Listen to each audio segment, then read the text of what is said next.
E numeral? Bom, numeral também é bem tranquilo e eu quero que você preste atenção num ponto bem específico aí, que é o seguinte.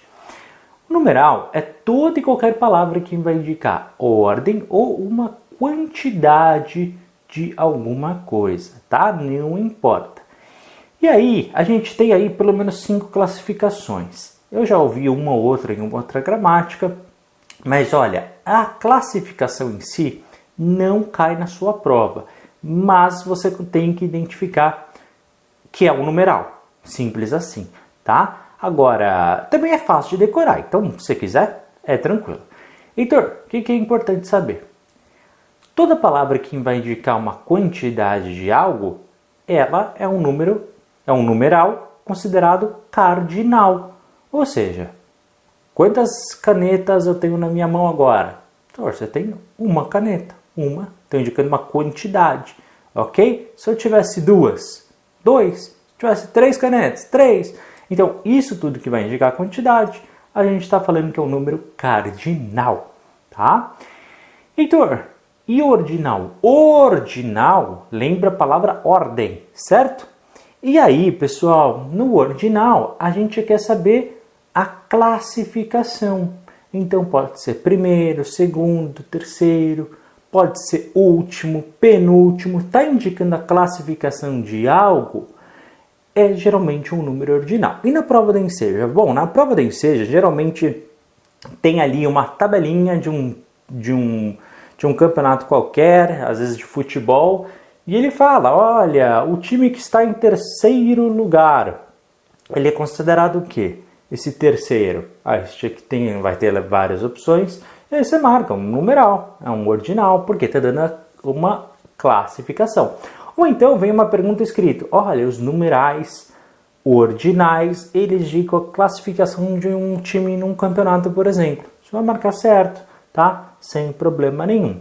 Cuidado, obviamente, para não misturar, para não inverter, tá bom? Cardinal é a quantidade de alguma coisa, enquanto ordinal é a classificação dele.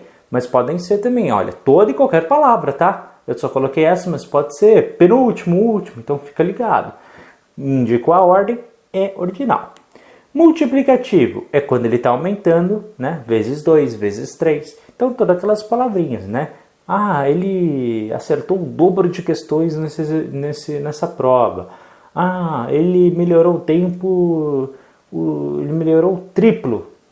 Então, dobro, triplo e assim por diante.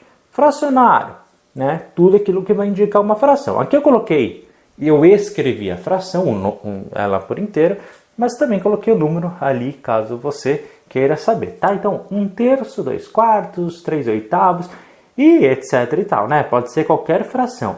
Indicou uma fração, uma quantidade, a gente vai chamar de fracionário. E o famoso coletivo. O coletivo nada mais é do que o grupo de alguma coisa. Então, quando eu falo dúzia, quer dizer que eu estou falando de 12, tá? Uma quantidade de 12 objetos de alguma coisa. Quando eu falo centena, eu estou indicando que é o quê, pessoal? Eu estou indicando que são 100 objetos de alguma coisa. Dezena, tá? Que são grupinhos de 10 em 10 de alguma coisa. Beleza? A única observação que eu quero fazer, a primeira que eu falei, é para você não misturar o cardinal e o ordinal, porque é o que está mais caindo na prova. Lembra, asterisco vermelho é aquele que está mais caindo. E o segundo ponto? O segundo ponto é especificamente o cardinal, o numeral cardinal com a palavrinha tá bom? Presta atenção, ou uma, tá? Ou uma. Por quê?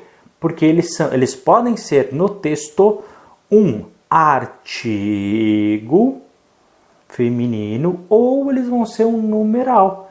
Heitor, eles podem ser um artigo indefinido ou pode ser um numeral? Pode ser um artigo indefinido ou não. Pode ser os dois? Não. Pode ser um só? Heitor, mas como é que eu vou saber? Pelo contexto, tá? Então, se ele estiver se referindo à quantidade de um objeto, você sempre vai classificá-los como numeral, tá?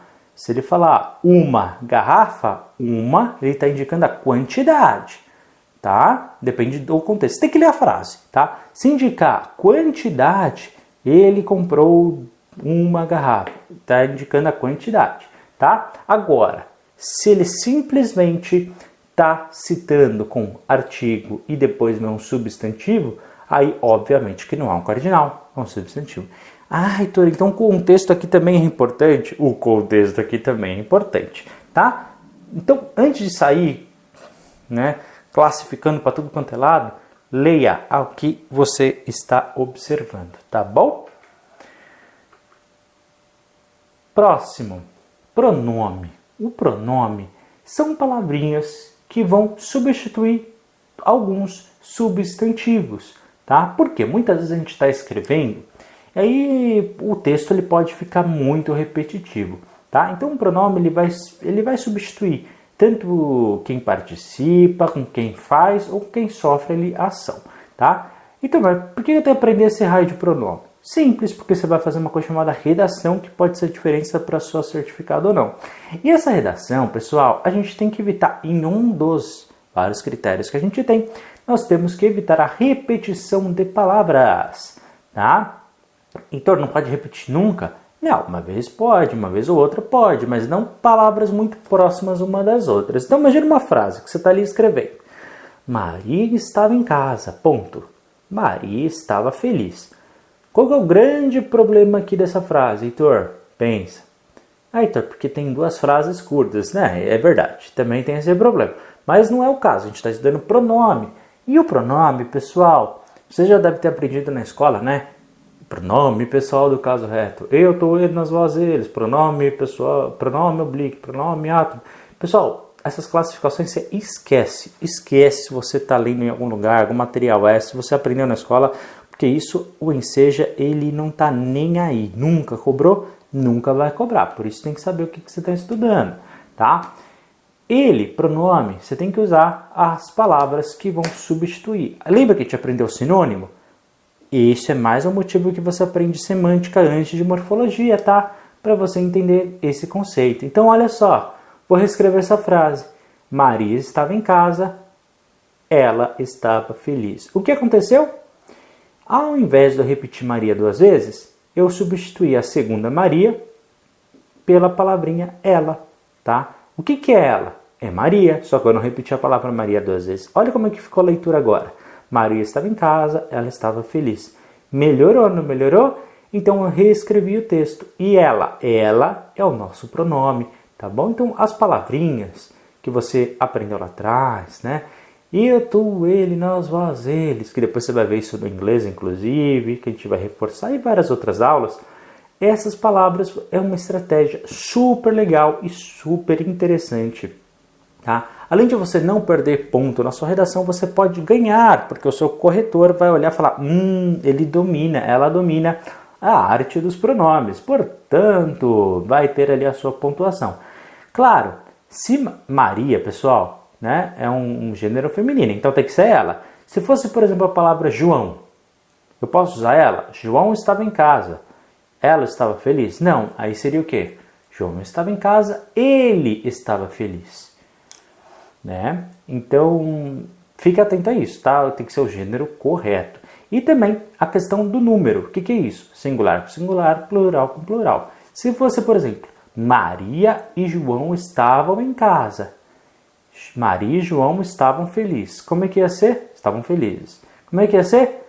Maria e João estavam em casa, eles estavam. Tá bom? Então, cuidado. Eles, porque seria duas pessoas. Então, fica ligado, tá? Para você sempre concordar corretamente com o gênero e com o número no seu pronome. Combinado? Tranquilo?